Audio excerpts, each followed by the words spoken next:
Now, The Hunt Palmer Show. He needs care and treatment. You are now listening to The Hunt Palmer Show, brought to you by Guarantee Health Solutions on 104.5 ESPN Baton Rouge. Is this a great country or what? Locking down the middle of the day, live from the Raising Cane studio. This is Hunt Palmer.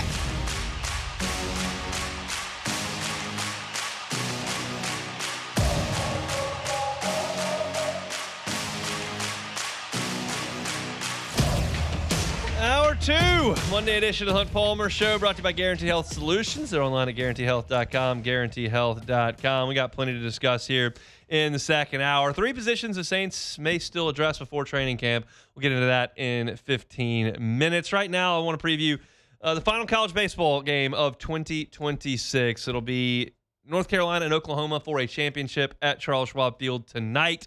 And I've got some thoughts. Finally, Oklahoma has been cooled off. They were just a runaway freight train for 3 weeks, really, since they lost the opener in the Atlanta Regional. They've come back, and they've just been sensational. They stormed back and beat Georgia Tech, went to Lawrence, Kansas, and handled the Jayhawks, and then steamrolled through their bracket in 3 games. Then they won the first game of the title series. And finally, North Carolina punched back and got a win last night. They had to do it in a way that I don't think Scott Forbes would have drawn it up.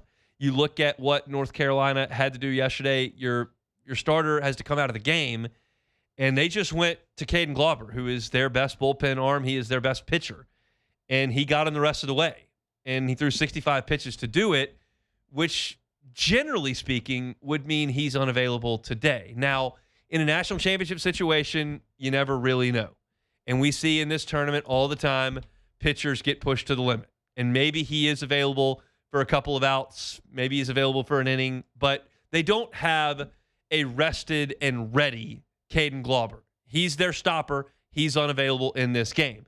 That means that North Carolina's job is to get the game to Walker McDuffie one way or another. He will be their closer, assuming that Glauber is not available a day after throwing 65 pitches as a 17, 18-year-old true freshman who's supposed to still be in high school.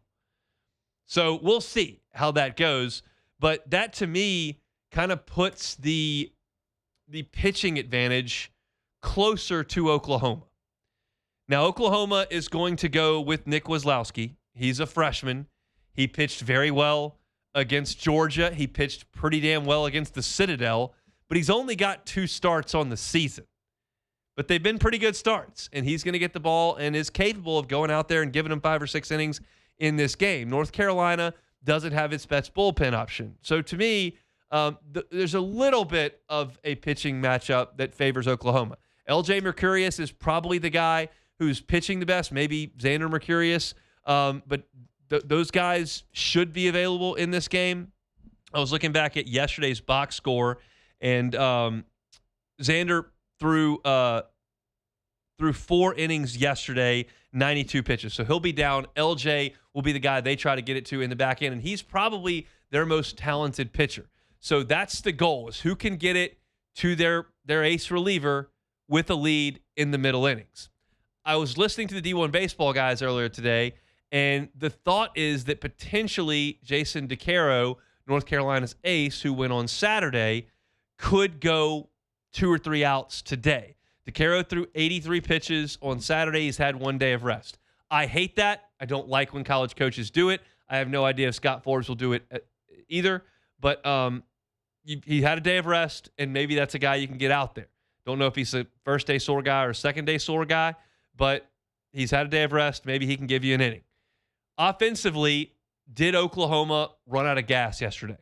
They had swung the bat so well for so long, and then it kind of went away. And I've talked about this in various examples for the last 2 weeks, and I do it every year at this time. Like, I have seen teams just kind of go quiet for 2 days.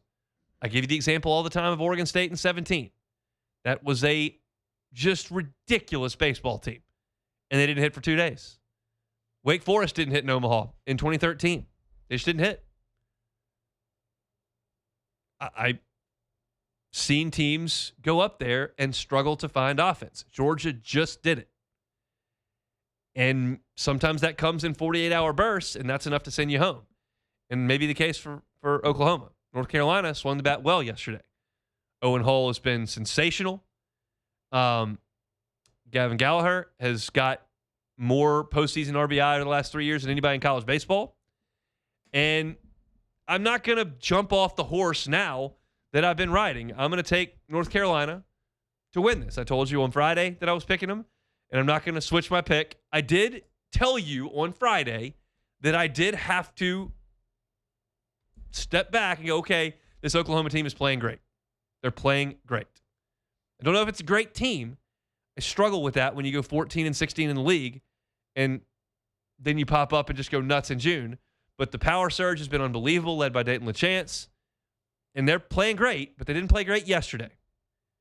And you don't have Cordrager going. I like North Carolina a little bit better. I think they've been a better team all year.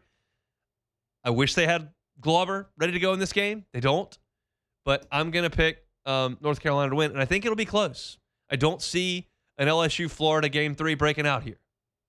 I think this is going to be a close Game 3, and I'm hopeful that it is close because these two bullpen guys that I think these two teams are going to go to could really put on a show, I think, if given a really tight ball game. I'm impressed by Oklahoma's turnout in Omaha. I am really disappointed by North Carolina's turnout in Omaha. I've got a decent perspective on that, having been up there now for 2 different championship series. I think Oklahoma's crowd is sizable. I would put it in the category with maybe LSU in 25, with Ole Miss, with Mississippi State. LSU 23 was unbelievable. I would not put it in that category. LSU in 23, it had just been a long time. It had been 6 years since LSU had been to Omaha. It was Skeens. It was Cruz. Everybody was going. They showed up early. They stayed the whole time. Like, it was a ridiculous LSU crowd in 2023. It was a good crowd in 2025, but it wasn't as big as 2023. And I think Oklahoma's got about that many people there. It's a 6-7 hour drive from Norman, and they have showed up. North Carolina just kind of has it, and that's a bit of a bummer because that's a proud alumni base. They certainly travel for basketball, and I just thought they would bring more people, but it just hadn't materialized that way. Should be a great environment. Should be a great game. Hopefully the weather cooperates, and I'm looking forward to watching it kind of stress-free. Usually I have to kind of stress about one team and not wanting them to win. Certainly if LSU's in there, but even if they're not, I'm trying to get somebody not to win. As I said at the end of the hour, I don't care if Oklahoma wins. I'm pulling for North Carolina, and certainly Oklahoma will make me look silly if they win, but that's not important. I look silly all the time. There's 10 hours to fill here, and I say stuff that looks ridiculous all the time. And I've doubted Oklahoma all the way, and I'm going to doubt them one more time on this Monday. But I do recognize that they are certainly good enough to win if they play the way that they played for the last 2 weeks. They play the way they did yesterday. North Carolina will hoist its first ever. And this is a North Carolina team that has had a program that's had some really, really good teams. Fox had some great teams, and Forbes has had some great teams, and they just haven't climbed the mountain. I mean, they've had some really good players at North Carolina over the years and just haven't gotten over the hump. That team they had in 2013 when I saw them play was really, really good, but they got beat by Carlos Rodon in the first game, and then they eliminated LSU and couldn't get out. UCLA ended up beating them. But it had some really good teams and have never gotten over the hump, and it goes back to the column I wrote last week. Like, it's really tough to win the College World Series. LSU's unaware of that, and our perspective is warped, but it's a hard, hard thing to do. Ask North Carolina. Ask Arkansas. Ask A&M. Ask Florida State. It's really, really hard to go up there and win, and one of these two teams will get it done. North Carolina after a great season start to finish, and Oklahoma after a heck of a June, and I'm excited to watch it tonight from Charles Schwab Field in Omaha. So that's my pick. I'm taking the Tar Heels. We'll talk about it on tomorrow's show. We come back. Let's flip over to the Saints. 3 positions that maybe the Saints could add to before training camp starts up. Ross Jackson wrote it. We'll talk about it next. The Hunt Palmer Show. Fabry Chevrolet GMC, FabryChevrolet.com. FabryChevrolet.com is that website. Just go to the website. So user-friendly, such a navigable site, depending on what you're looking for. If you're looking for a new vehicle, they've got them. They're all there. If you're looking for a pre-owned vehicle, they've got them. They're all there at FabryChevrolet.com. You can sort by price. Got a range that you're looking for, but not sure what you want? You can sort by price. You can sort by make and model. If you know exactly the type of car you're looking for, what do they have in stock? Well, you can check it out there. You can sort by mileage. There's a certain threshold you're not willing to go over for your pre-owned vehicle. They can do that for you at Fabry Chevrolet GMC. And when you go up there, Highway 61 in St. Francisville, you know you're going to get a wonderful buying experience. That's what they promise you at Fabry Chevrolet GMC. So go by the website, FabryChevrolet.com, then go by and see them on Highway 61 in St. Francisville. It's Fabry Chevrolet GMC, online at FabryChevrolet.com. You're listening to The Hunt Palmer Show, brought to you by Guarantee Health Solutions. Guarantee Health Solutions, guiding healthcare forward. GuaranteeHealth.com.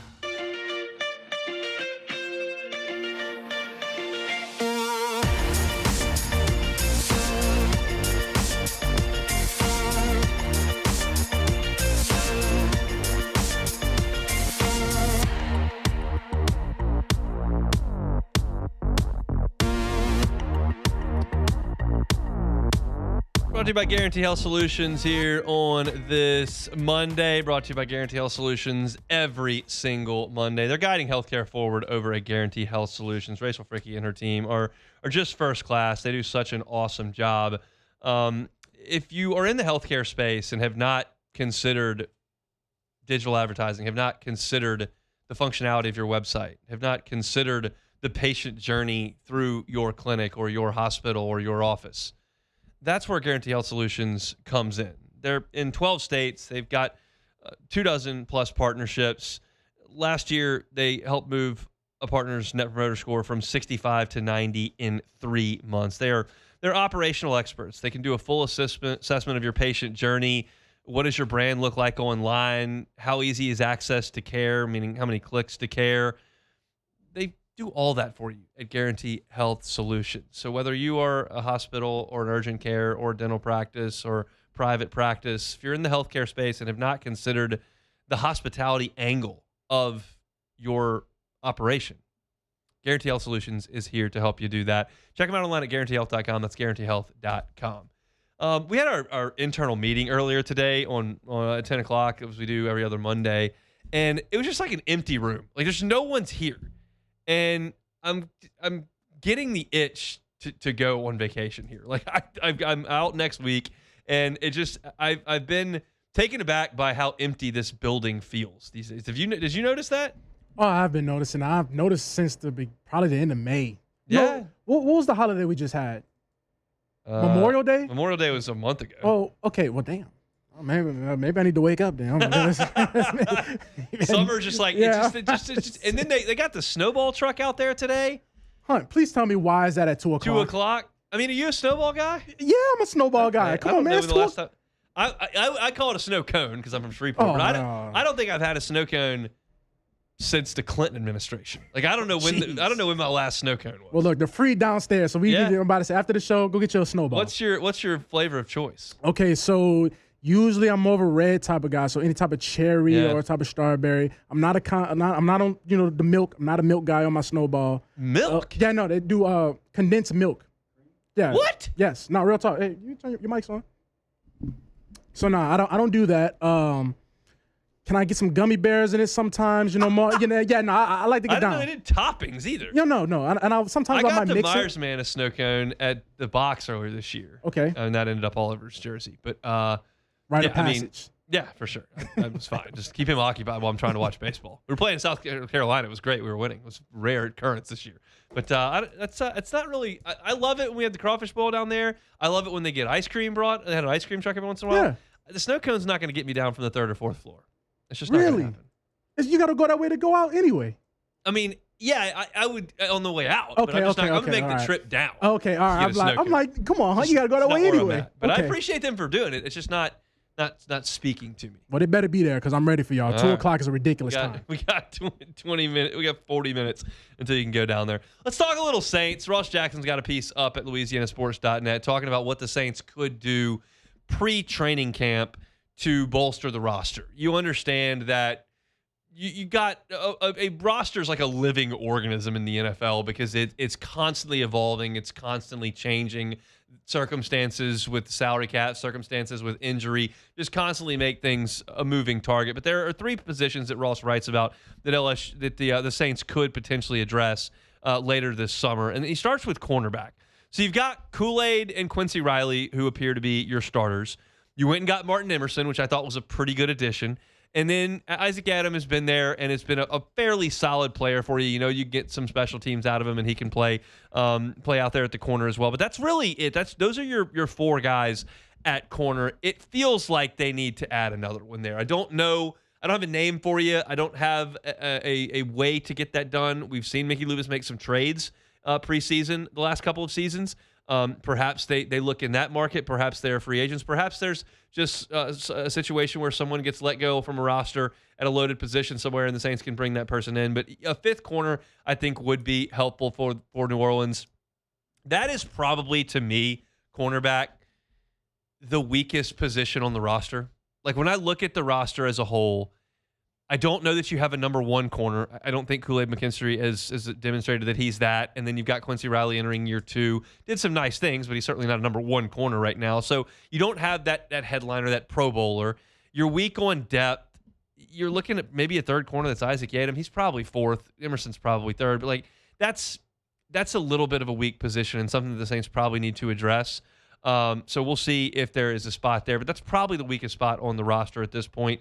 Ross brings up a great point at offensive tackle where the Saints may make a move. You feel good about your foundational pieces in Taliesin Fuaga and Kelvin Banks. You feel good about those guys when they're healthy. I thought Banks had a nice season. I think Fuaga transitioned over to the right side pretty well when he was healthy. Obviously dealt with some injuries, but those two guys look to be pretty good to me. What's behind them? Because you know,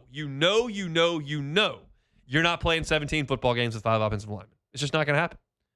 When we talk about LSU in August, you got to have depth up front. When we talk about the Saints in August, you got to have depth up front. You can't get through a football season with 5 offensive linemen. So what do they have at tackle behind Fuaga and Banks? Well, Asim Richards was brought in via trade last year, so they've got him. And they've got some undrafted rookies. Alex Heron is with them. Alex Wolschlager is with them. But that's a little bit light. And there's, generally speaking, veteran depth that you can find on the offensive line. The Saints have seemingly found offensive linemen off the scrap heap the last few years, as many injuries as they've had.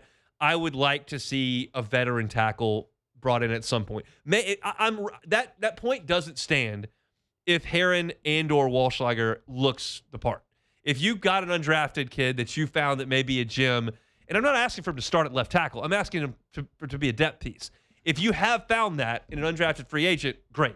I can't assess that. I haven't been to practice, and they're not going to do press conferences where they talk a lot about the 5th and 6th offensive linemen behind the 2 tackles. So that's a spot, yes, at tackle. You can never have too many offensive linemen in an NFL camp, so that may be a spot that they look at as well. I don't know that I agree with Ross's third one.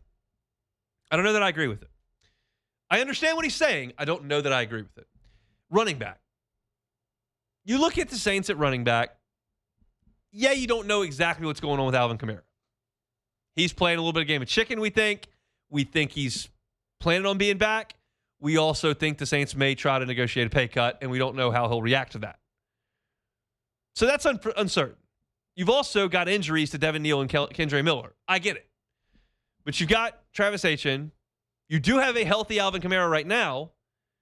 You've also got what ended up being a reasonably solid Ultric estimate at the end of the season. And I feel like with Neal and Miller not being done for the year, you do have some depth there at running back. Now, look, if they know something I don't about Devin Neal's injury, and you just can't count on Kendre Miller ever, and Alvin Kamara's not going to be there, well, that's a different story. Yes, obviously, you're going to have to go and do something at running back. The good news is that at running back, in my opinion, you can find one of those a dime a dozen. Like, you can find a 6-foot, 221-pound, fast back that can add depth behind a 1,000-yard rusher in Travis Etienne. My gut tells me that Etienne, Kamara, and Estime are going to be ready to go to start camp, and that Kendre Miller will find his way to practice at some point or another. Neal with a knee injury, we'll see. But I feel okay about running back. Maybe it's because it's tougher to find an offensive lineman than a running back, but I feel okay about where they are at running back. I think the Etienne signing was a good one, And I think that there's a reasonable chance that Kamara will be reasonable and take a little bit of a pay cut. If things start to spiral, then I can get on Ross's team with, you probably need to go find somebody. And they will. They'll bring in additional backs. You break camp with a lot of dudes, and they'll go find somebody. But those 3 spots, I think just adding depth is pretty important because offensive linemen are going to get hurt. Backs are going to get hurt. And you're just light on numbers at corner. We talked to Luke Johnson about that last week, that they just don't have the numbers at corner. So they're going to have to do that as well. You can find corners pretty readily in that spot too. So 3 spots that the Saints may look to make a move before training camp starts or early in the training camp portion of the summer: cornerback, offensive tackle, and running back. You can read more of Ross's coverage over there at louisianasports.net. All of it is right there for free. Launched our new site a couple of weeks ago, so if you haven't been in a couple of weeks, go check it out. We're very proud of it. It's been a long time coming to get to this iteration of the site, but it's been great to look at, and appreciate y'all for making it a part of your day when you do. Chugging along here on a Monday edition of the Hunt Palmer Show, brought to you by Guarantee Health Solutions. They're online at guaranteehealth.com. Step aside. We got about 30 minutes to go. Hunt Palmer Show. The Hunt Palmer Show. One Bath and Closets. OneBathAndClosets.com is the website. David Duvall and his team, 30 years redesigning and remodeling bathrooms and closets. Bathroom can be a dangerous place, especially as folks age. So if there's someone in your life that's aging and you might want to see if you can mitigate some of that risk, talk to David at One Bath and Closets. They do this kind of stuff all the time. They can put in non-slip floors. They can put guardrails in potentially hazardous areas. They can do a walk-in tub for safety and convenience. They can do a shower with a bench in it as well. These may not be things you think about all the time, but they're things that David Ball and his team do all the time. So if you've got a loved one who's getting a little bit older that may want to stay home, but you might want to mitigate against risk in the bathroom, One Bath and Closets can do it for you. Go to the website, onebathandclosets.com, and check out that free consultation. It doesn't cost you anything to sit down with David and see what he has to say. It's One Bath and Closets. They're online at onebathandclosets.com. You're listening to The Hunt Palmer Show, brought to you by Guarantee Health Solutions. Guarantee Health Solutions, guiding healthcare forward. GuaranteeHealth.com.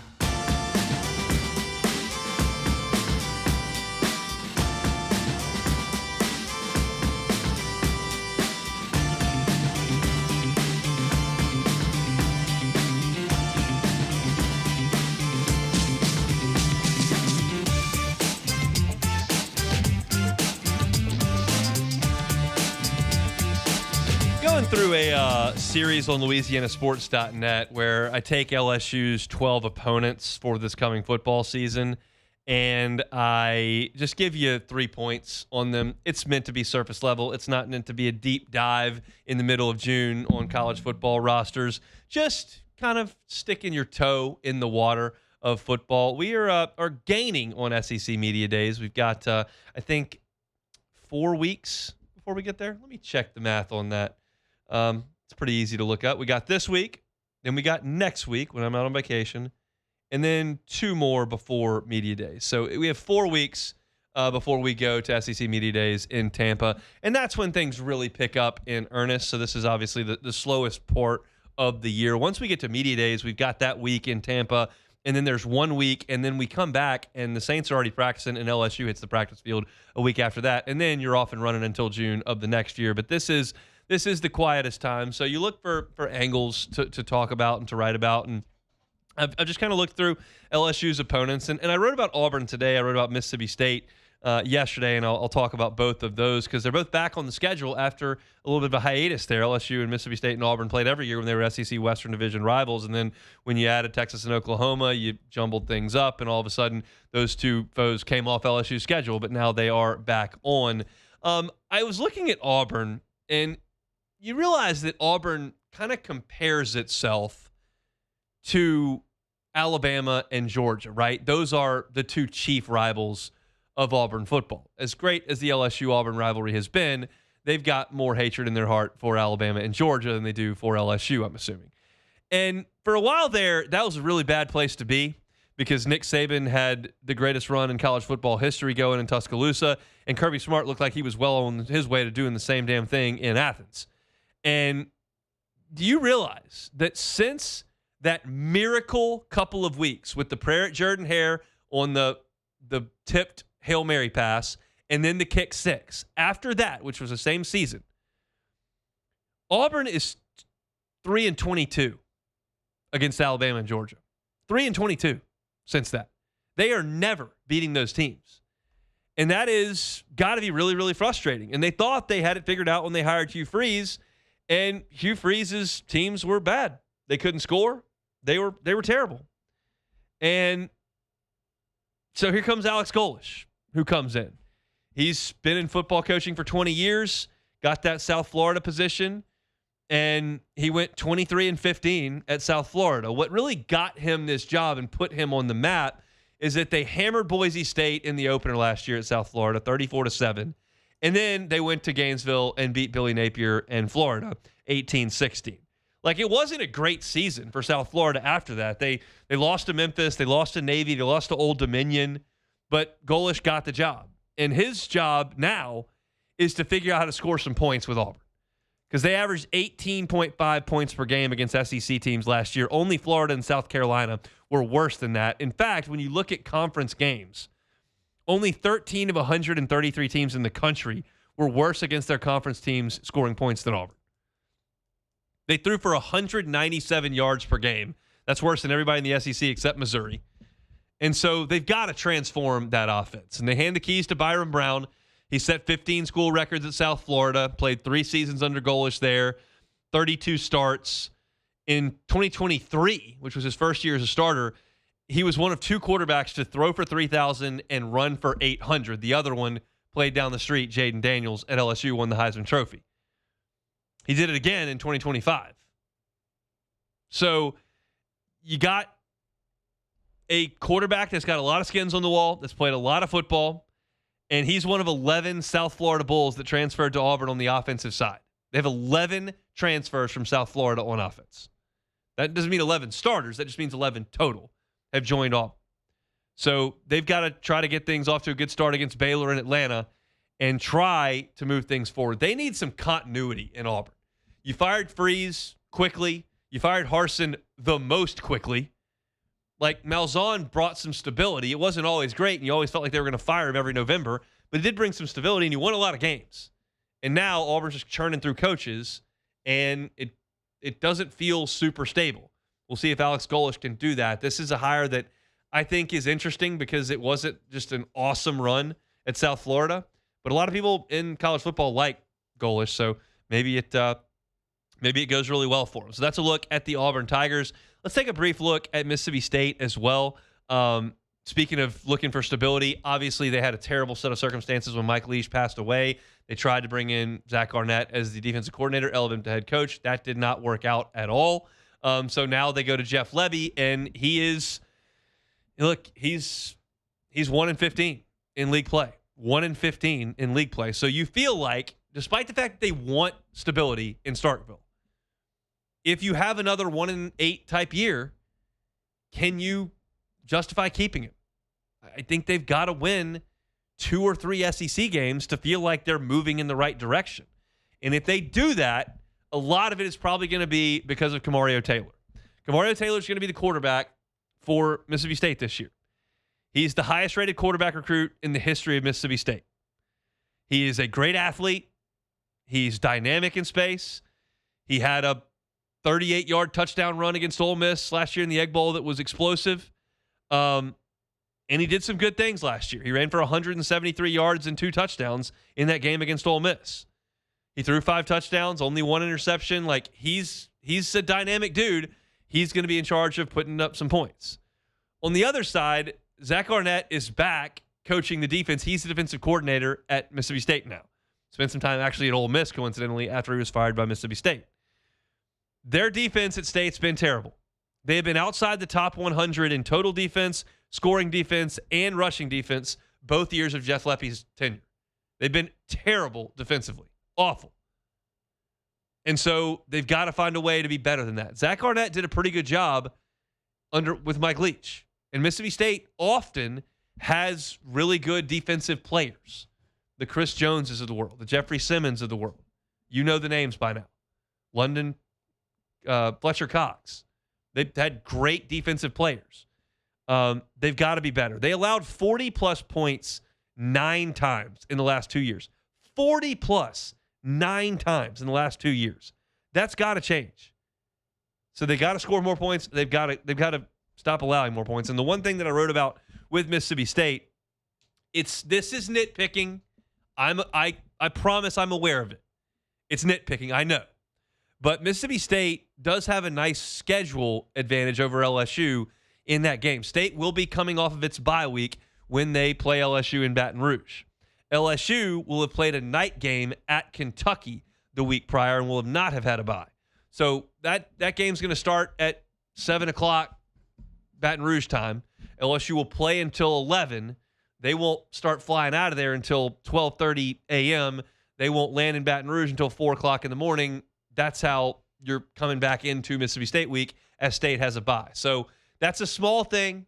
It's a small thing, but State will be a little bit ahead of where LSU is preparation-wise because LSU has a game and it's a night game and it's an away game. Mississippi State will have a bye week. So it's going to be an early kickoff in Tiger Stadium. It's going to be an early kickoff against Auburn on the Plains. Both these games I'm talking about, Auburn and Mississippi State, are morning kickoffs. Auburn game has already been slated for 11 a.m. Mississippi State is either 11 a.m. or noon in Tiger Stadium. That'll be the one day game of the home games this year. I think the rest of them will probably be at night.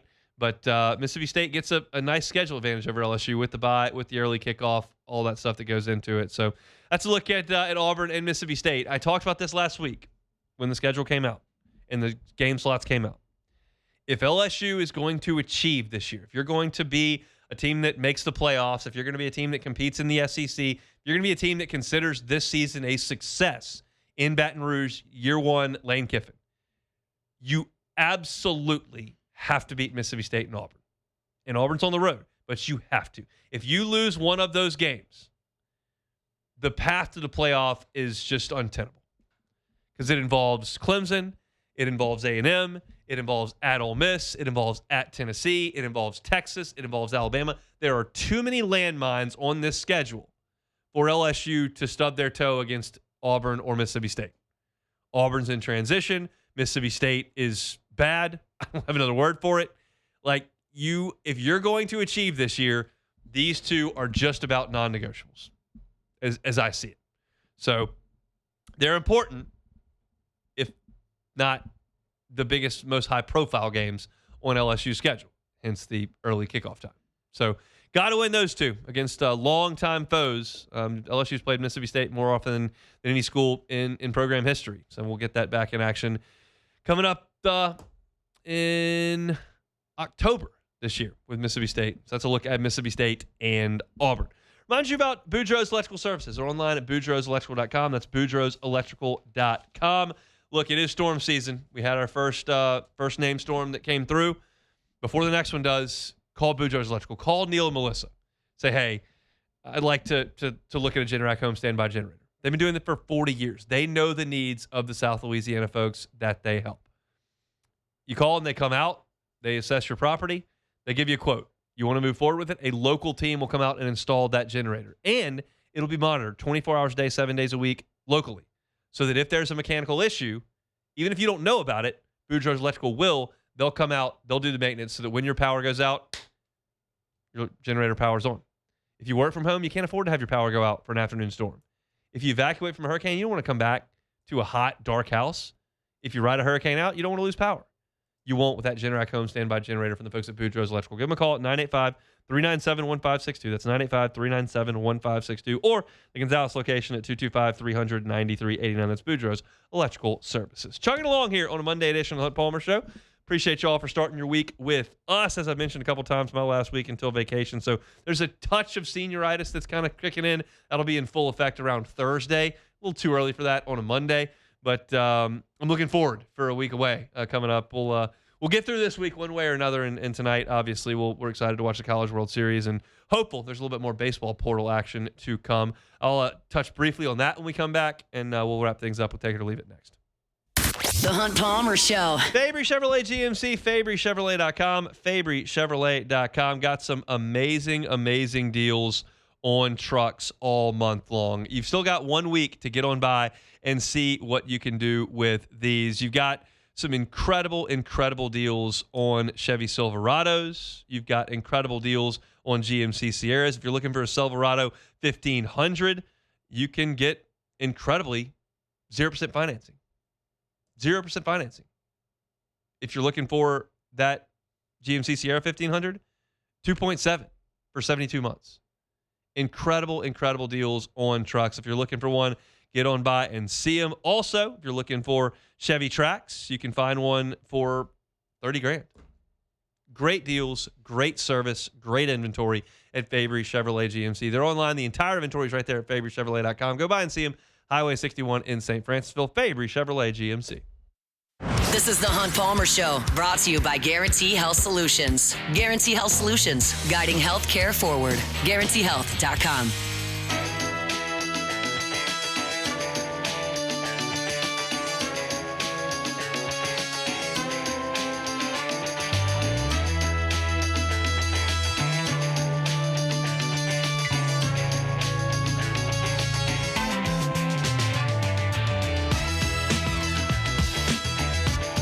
So we're continuing to monitor college baseball's transfer portal. LSU made some real splashes early on, certainly loaded up on the position player front, and still looking for some pitching help. And the name that has been circulating the most prevalently, is that a word? Prevalently? I don't think that's a word. It has been the most prevalent. We're gonna let it roll.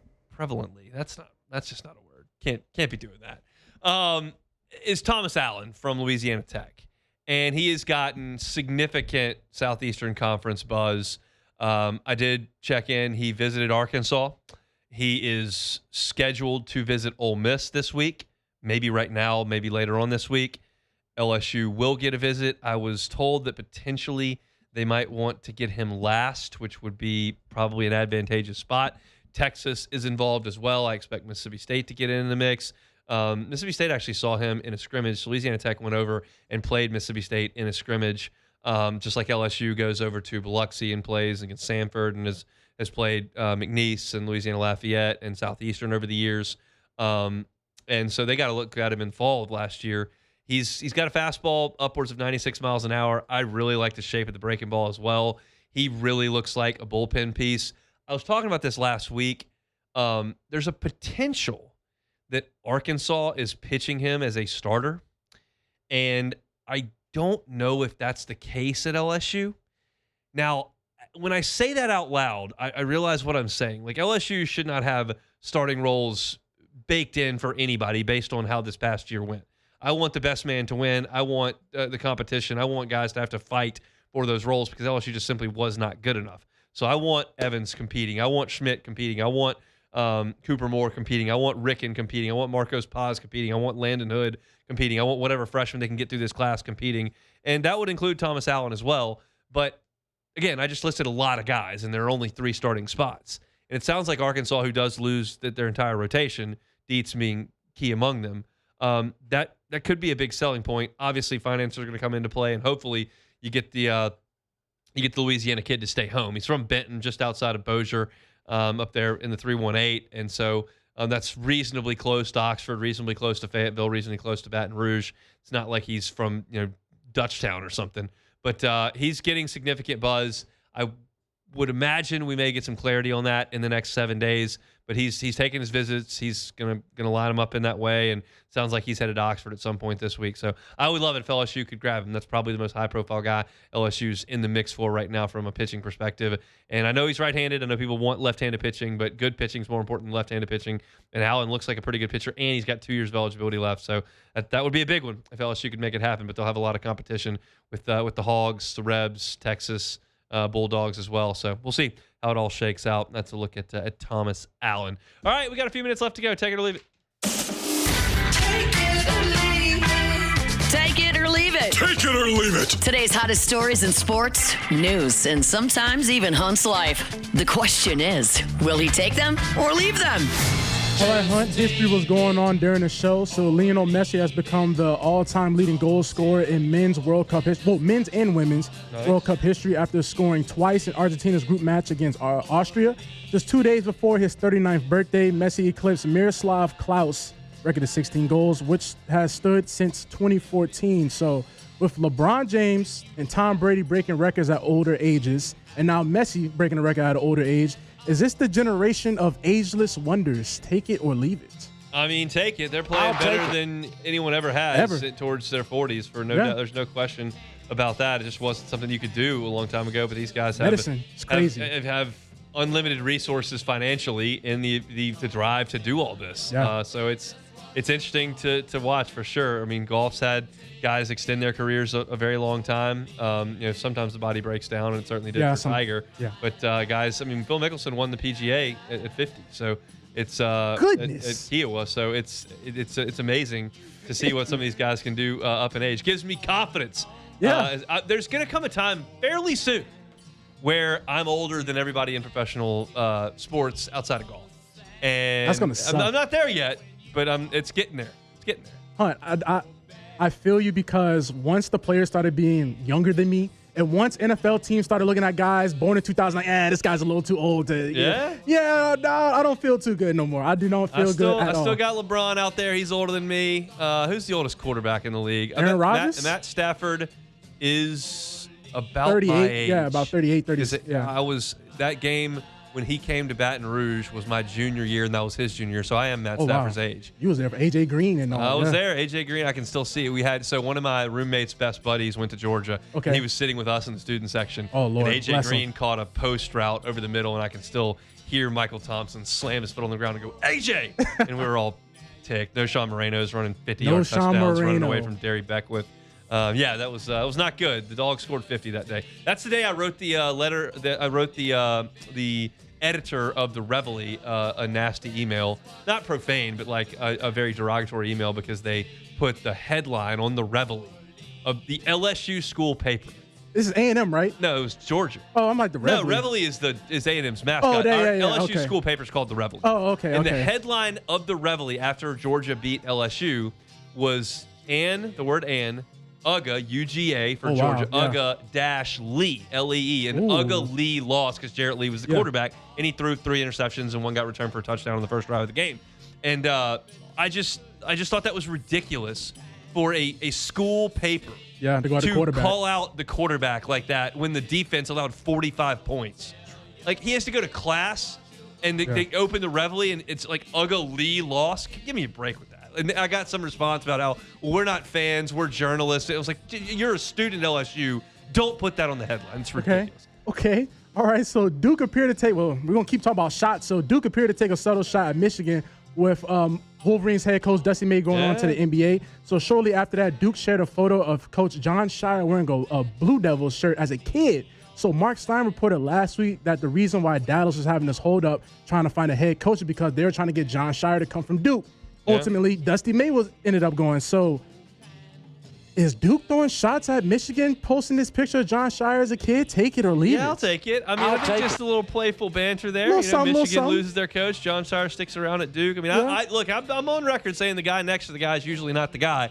But John Shire's done a pretty good job keeping things afloat at Duke. They continue to recruit at a ridiculously high level. So it helps when Boozer has 2 kids that can really play and their legacies. Yeah, you also get any kid in America. You just go into the gym, just get any 5-star. So it's but I mean, look, that would obviously been tough for Duke if they'd have lost him. So they'll take that. All right, so the Patriots and Eagles will host a joint practice on August 19th through the 20th, giving A.J. Brown an immediate opportunity to play his former team. So, will tensions be high out there? Take it or leave it. Take it. I'll tell you, I like that. When they get those joint practices in the NFL, they fight every time. It gets chippy every time. You can't put guys out there for that long and in that hot, and they're not playing games. It's just miserable, and they're out there going to be fighting. So, yeah, there'll be fights for everything. Are the Saints, they're practicing with the Rams, aren't they? Yeah, there's a couple teams the Saints are practicing with. That's good. I like practicing against the Rams. The Rams are awesome, and I think that's good. It's your litmus test, too. Like, all right, this is where we need to get to. And by the way, they did that last year, and the media was allowed to go and not, take video. Yeah, we got they all came back, and they were like, it wasn't very good, guys. They couldn't cross the line of scrimmage. Well, goes to show you that it really was not that good going out to start, and the Rams were pretty damn good. They sent Tyler Shuck out there for his first start against the Rams. That was a bad idea. It worked out, though. It worked out in our favor towards the end, Eventually, but that was a bad idea. Baptism by fire. Should have sent Rattler out there. That's it for Take It or Leave It. All right, that's it for Take It or Leave It. We're brought to you by Guarantee Health Solutions. They're online at GuaranteeHealth.com, GuaranteeHealth.com. Appreciate them for bringing our Monday shows each and every week. Open things up today. Talking about LSU football recruiting. You can find that at Hunt on LSU. Tigers land Gary Burney Jr.